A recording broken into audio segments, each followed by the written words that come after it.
Je pense que ce sont les Africains qui doivent se sentir tout à fait responsables pour prendre leur destin en main. Si l'Occident devait les aider, ce serait déjà fait. Il suffit de mettre l'équivalent du budget de la Coupe du Monde dans un pays africain en même temps que la Coupe du Monde. Chaque année, enfin chaque Coupe du Monde, si on faisait ça, tous les pays africains seraient déjà développés. Ce n'est pas une question de moyens, c'est une question de politique.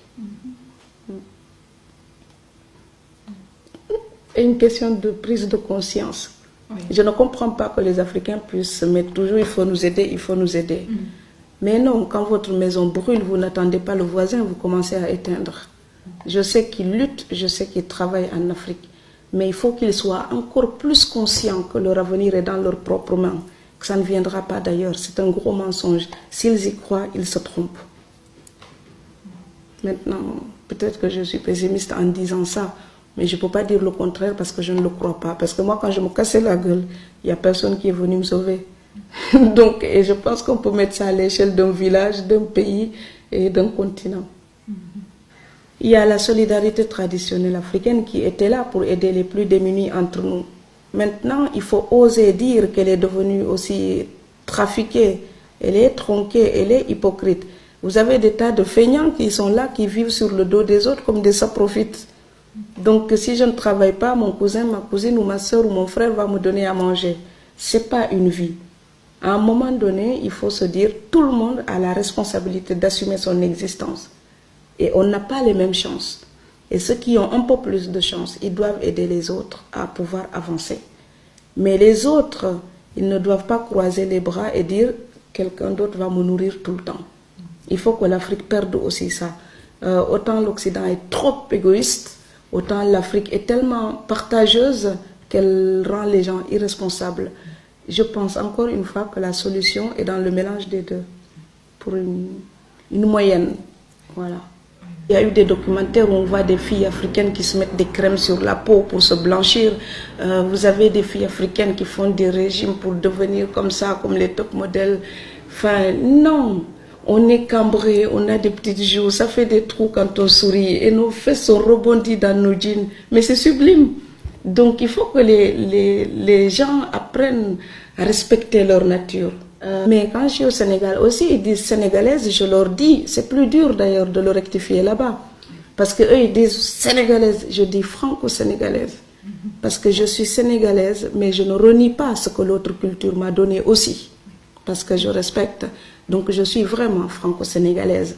Et quand je suis ici, qui me présentent dans des villes en Europe et ils disent écrivain française, je dis non, franco-sénégalaise. Parce que si je n'avais pas été franco-sénégalaise, mes livres n'auraient pas la réalité qu'ils ont, ce que je dis là-dedans. Il y a beaucoup d'immigrés qui sont là, qui n'osent même pas aller en vacances parce qu'il faut économiser pour le billet, économiser pour les cadeaux, pour tout le clan. Ces gens-là, quand ils n'osent plus partir en vacances, ils ne sont plus en liberté.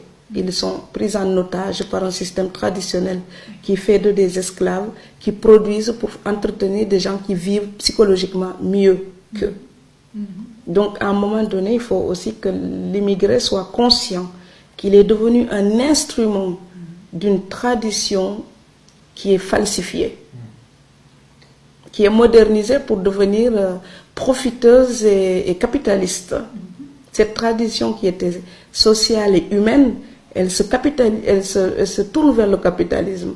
Donc on profite de l'autre pour mieux garder le peu de choses qu'on a. L'immigré ne doit pas accepter ça. Il ne faut pas mentir aux nôtres. C'est à nous les immigrés d'enlever le mensonge des immigrés pour l'apparence. C'est confortable d'arriver au pays de faire comme si on roulait en Jaguar en Europe et avec un jet privé, alors qu'on était simplement boy ou femme de ménage ou quelqu'un qui souffre dans un travail très très dur et mal payé. À un moment donné, il faut oser dire au pays, chacun lutte sous tous les cieux. C'est pareil. C'est pas parce qu'on est en Europe qu'on a tout à distribuer comme ça. Bon, moi je veux aider les gens, je suis consciente du manque. Mais il faut qu'ils soient aussi conscients de mes peines en tant qu'exilés. Or, nous, on oublie parfois de nous demander si on va bien. Et on nous appelle, il faut envoyer ça, ça, ça et ça. Je dis, attends, dis-moi d'abord, est-ce que tu vas bien? Puisque tu ne peux rien me donner, donne-moi un peu d'amour. Après, tu pourras demander matériellement. Mais nous aussi, on n'a pas besoin de leur aide matérielle pour vivre. On a besoin de leur soutien psychologique. On a besoin de leur amour pour pouvoir trouver la force d'aller gagner ce qui nous permet de les aider matériellement. Et ça, parfois, ils l'oublient. Donc, ils n'oublient pas nos devoirs vis-à-vis d'eux, mais ils oublient que nous aussi, on pourrait attendre quelque chose d'eux.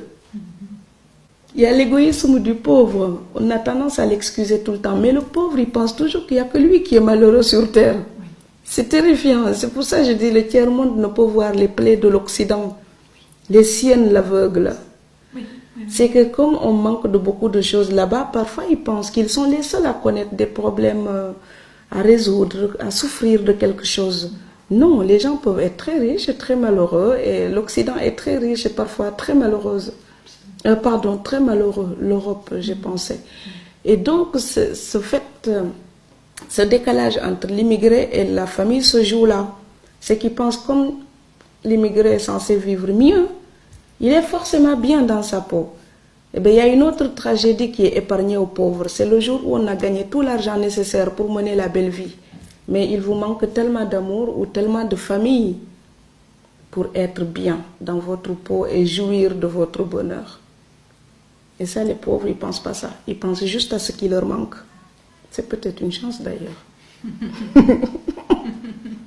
Et en écrivant, j'ai voulu mettre l'absurde jusqu'au bout. C'est-à-dire quand les gens sont capables d'une certaine bêtise, ce n'est pas la peine de rectifier tout de suite. Il faut les laisser aller jusqu'au bout de leur bêtise. Quand ils cognent au mur, ils reviennent tout seuls et ils respectent. Il y a dans le visage de l'emploi et puis Cunégonde à la bibliothèque, il y avait un patron, quand j'arrivais, il disait « Ah, Cunégonde est arrivé !» Et Cunégonde, c'est un personnage horrible de Candide de Voltaire. Et il disait ça pourquoi? Parce qu'il pense que je ne pouvais pas comprendre la référence littéraire. Et un jour, on s'est réellement croisés à la Bibliothèque nationale de Strasbourg. Et c'est seulement là qu'il a compris que je faisais des études de lettres et que quand il disait ces mauvaises choses, j'étais tout à fait capable de comprendre. Et ce jour-là, ce n'était pas moi qui étais l'idiote, c'était lui l'imbécile. Mais je préfère le rire